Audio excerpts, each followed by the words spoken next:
Yun nga, concerned sila sa akin na bakit sinishare mo yung supplier mo? Di ba dapat you keep it parang private or secret?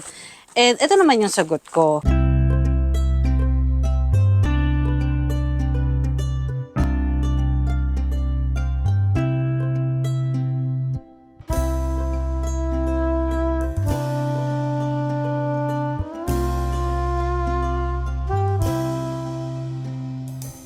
Nandito na naman tayo sa ating tinda-tindahanan, nagpapak ng orders as usual. Marami tayong orders today, so happy. Maraming nail polish, health and beauty products at mga Pokemon accessories ang benta natin sa Amazon and Walmart. Tapos ito naman ang mga eBay. Reading glasses, sunglasses, 3, 2 set ng nail polish. Maraming damit, panty, hoodie, Harry Potter tie. Ito ay parachute jeans. Galing to sa Facebook Market na binili ko. Tapos ito ay army bag, duffel bag. At isang comforter. Ito ang ating highest value na benta. And then ito parang shelf siya. Ayan. Metal shelf. So, madami tayong orders na mga damit. I think 4 no, o 5 na puro damit yung pa-order natin. And that is because recently, nakikita nyo naman sa mga vlog ko, madami ang tinatrabaho ko na mga i-list ay mga damit. And that is why I have 3 eBay accounts. Kasi, dati nung nag-start ako, syempre isa lang yung eBay account ko. Tapos, iba-iba yung mga paninda ko. May sunglasses, may mga eyewear, may mga health and beauty, may mga Amazon customer return. So, iba-ibang category siya. As in literal na halo-halo, iba-ibang category yung mga paninda ko, 'di ba? Pero, I do have consistent supply for health and beauty products. So, may time na puro health and beauty lang yung yung mga nililist ko. So puro health and beauty lang din yung nabebenta. Kumbaga, in short, kung ano yung recently mo na nililist sa eBay, ayun yung category na mas nabebenta. Dahil puro damit yung mga nililist ko, mas mabenta yung mga damit sa akin ngayon kaysa sa iba. Nung time na madami akong nililist na mga home decor, nabebenta naman karamihan na ay mga home decor kahit na old listing new and old listing na mga home decor. Kumbaga, kung ano yung lagi mong nililist at the moment, ayun yung category na isasuggest ka ni eBay. So again, that's why I have 3 eBay accounts. Kasi I have 3 different things. So isang health and beauty, isang mga eyewear. So para consistent ako makareceive ng mga orders doon na health and beauty and eyewear. Tapos yung isa is yung mga mix na mga kung ano-ano, damit, home decor, and whatever. Anyway, I also want to talk about my recent video kasi kahapon, nag-upload ako ng video about Macy's clothing liquidation. Kung hindi nyo pa po yan napanood, ayun dyan ang link. Ayan, dyan, ay shinare ko na bumili ako ng liquidation from Macy's through Wholesale Ninjas. And then, syempre maraming natuwa na marami namang natuwa na nag-share ako ng supplier or nag-share ako ng kung saan ko binibili yung product. And it's not the first time, no? Na may mga natuwa but at the same time, may mga concern. Bakit mo sinishare yung supplier mo? Di ba dapat sa business, secret lang yung supplier? Kasi dapat that's how you protect your business. Hindi mo dapat sinishare yung supplier mo. Diba? Parang ngayon yung point nila. So, they are concerned. So, sinasabi nila sa akin, not through the comments naman, kasi nga meron tayong little community sa Facebook kung saan connected ako sa marami pang online seller sa iba't ibang bansa. Dito sa US, mostly Canada, Australia, and UK. Mga Amazon and eBay seller din yan. So, join kayo if you want. Yun nga, concerned sila sa akin na bakit sinishare mo yung supplier mo? Di ba dapat you keep it parang private or secret? And ito naman yung sagot ko. Unang-una, hindi ko naman talaga sinishare lahat. Meron akong video dyan kung saan sinare ko yung mga pwede kong i-share.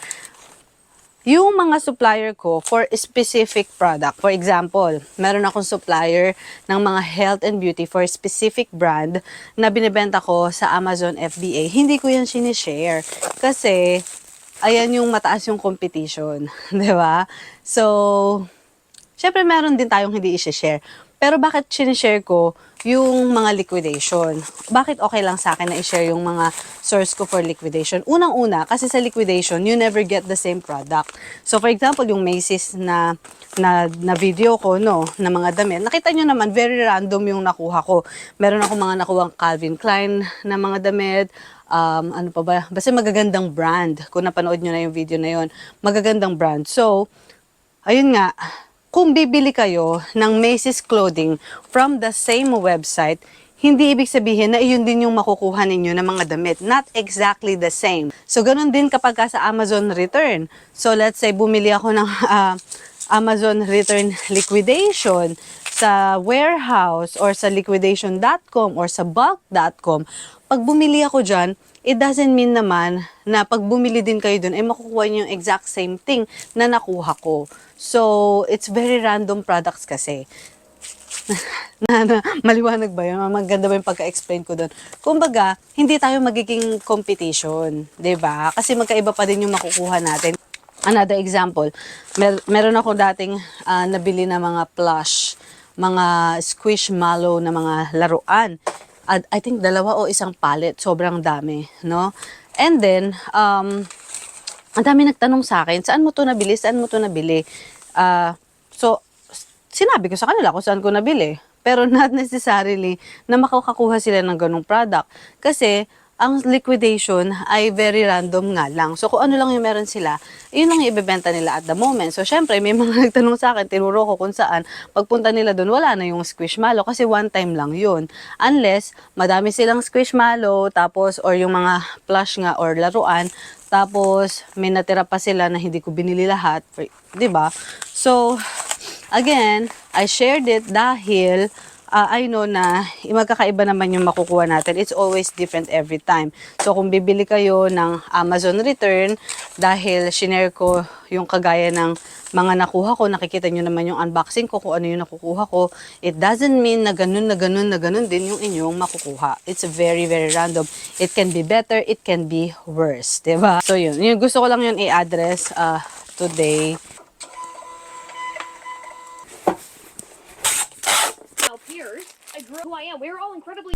Okay, friends, tapos na ako mag-pack. Ito, nabag ko na siya. Tapos itong 3 packages na yan. Papahinga muna ako sa loob. Alam nyo, 7 weeks na lang manganganak na ako. Kaya parang bigat na ang aking tiyan. So, pero tingnan nyo, sobrang kalat din. So, mamaya mag-work ako kasi nag-reorganize ako ng mga paninda. Ayan.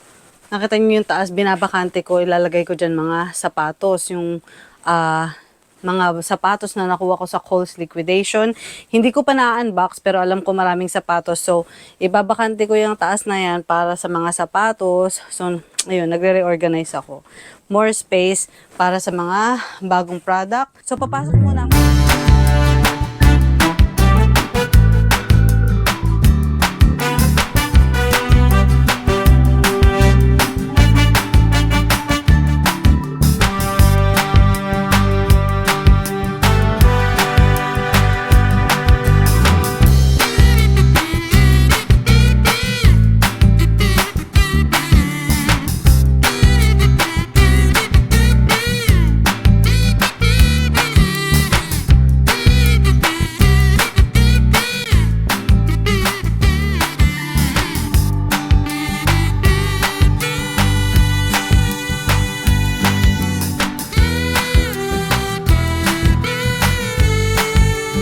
Here we go. Here we go. I saw a box. It didn't break.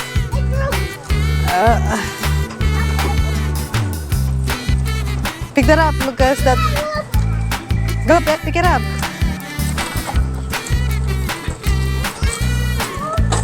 Lucas, let me scan. But maybe later. Here goes another one. Maybe there's like more. 3 of them in here at least. So it's the same thing. Okay, fine. Because last time he was in there. Oh no, there's another baby who wants to go in there. Oh no, babies. Be careful, guys. Okay, Here's Daddy pull out all the couple of big these. boxes first. Kind of. Yeah, we can. It's basically But open. I don't want it to like. Oh man! It's open. Oh man! Just like that. Oh no! Where'd your shoe go, Andrew? Put it on the table. There's. Up. Helmet. We got. Wow! There's a lot of repeat items. Lots of towels here, mommy. I know. Seems like it. Ha? Ang ganda ng panahon ngayon, so naisipan naming mag-unboxing video. Kaya lang kanina, tinopak na si Andrew, so pumasok na sila sa loob ng bahay.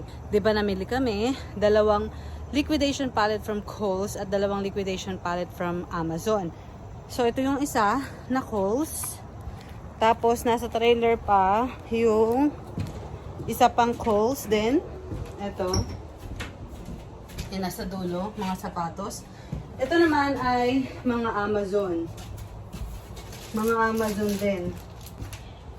Tapos, yung in-unbox namin dun kanina, ayan, yung mga makakalat na yan, ay isang Amazon din.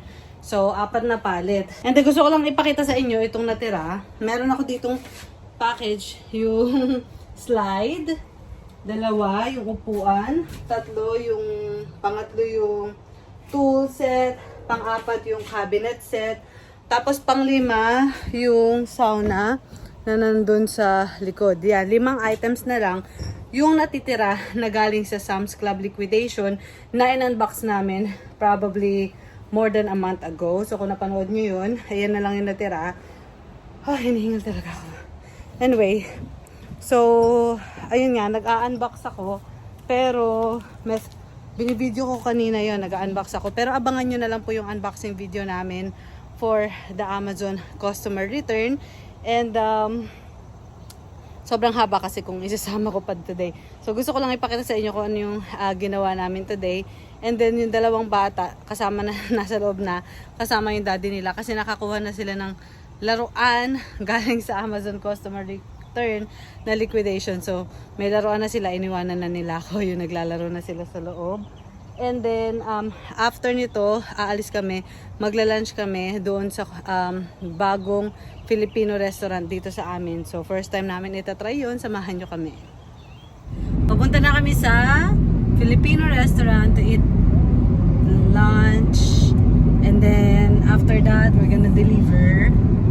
Right, Daddy? Yep. And then, yeah, Chuck E. Cheese. And then, he needs to buy something from the Harbor Freight, shopping. And then we also brought some boxes. That's also from the Sam's Club liquidation na in order nung may-ari nung restaurant. Maraming napkins and cups. If you've seen that in my Sam's liquidation unboxing, it's from there. So siya yung nag-order pero sobrang busy niya sa resto niya. So hindi na niya na-pick up. So i-deliver ko na sa kanya. Total, pupunta naman kami sa resto niya para kumain.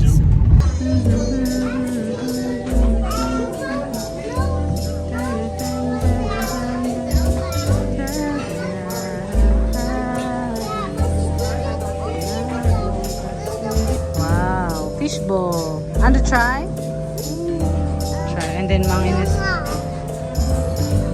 No. You like pancit? That's fine. That's a lot. Which one is Andrew gonna eat?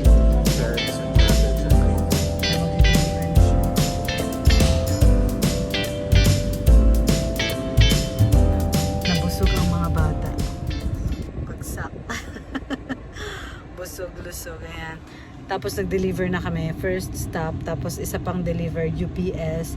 And then dadaan kami sa hardware store. May bibilin si husband.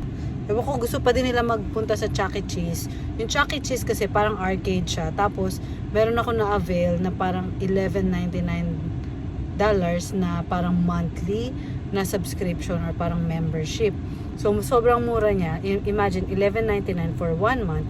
Tapos every day pwede kami pumunta and they can play 100 games. 'Di ba? So sa 100 games na 'yun, pwede sila maglaro at mag-gain ng tickets. Tapos si Lucas, kaya niya gustong pumunta araw-araw daw kasi meron siyang nakitang laruan na 6,000 tickets. So sabi niya, Gusto niya daw pumunta araw-araw. Pero pinagbibigyan lang namin ngayon kasi parang bago pa eh. Pagsasawaan niya rin yan. Besides, it's paid. So, I mean, nabayaran na, $11.99. So, nag-enjoy silang dalawa. So, yun, pupunta kami mamaya. And then, jiu-jitsu class ni Lucas. So, we got our picture. You guys, look. Guys, look. Ta-da!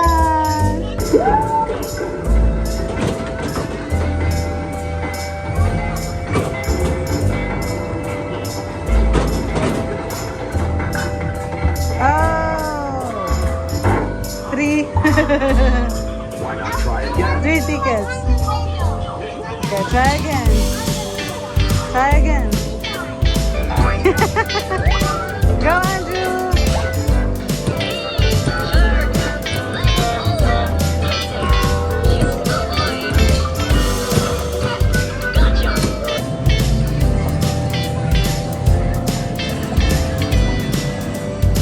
Go, Daddy.